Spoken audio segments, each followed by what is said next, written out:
My mother didn't pause the blade when she said it. Your sister's family will always come first. You are always last.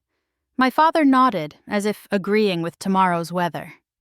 I didn't argue. I said, "Good to know," and something settled in me, not anger, not shock. Just a switch flipped off. I stopped waiting for a place at their table and drew back my money, time, attention. Separate life, separate future. The hierarchy had always lived in small things. Footsteps changed in our hallway depending on who came. Voices swelled when Laya appeared and thinned when I did. On her 16th, the driveway glowed with a hatchback under the street lamp.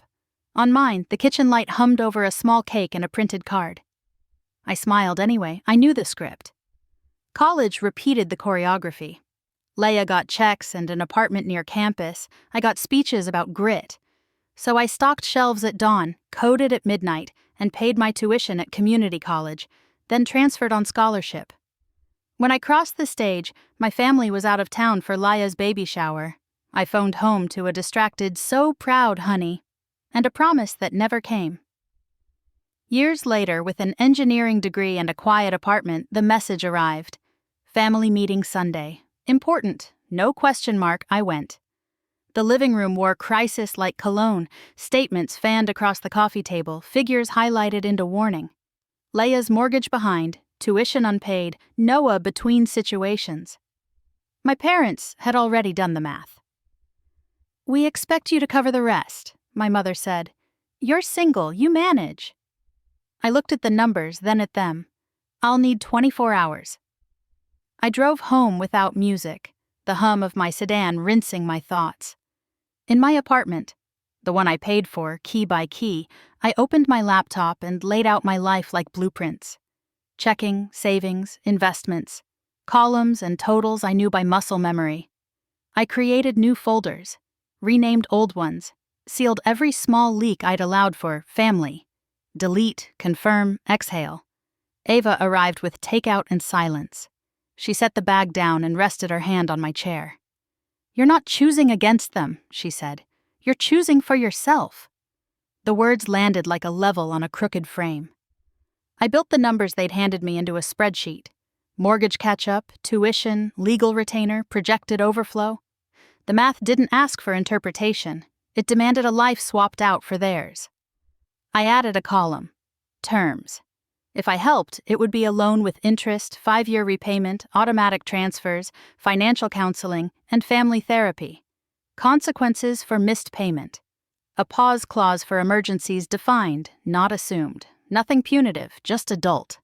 Then I wrote the other part, the one they'd least expect.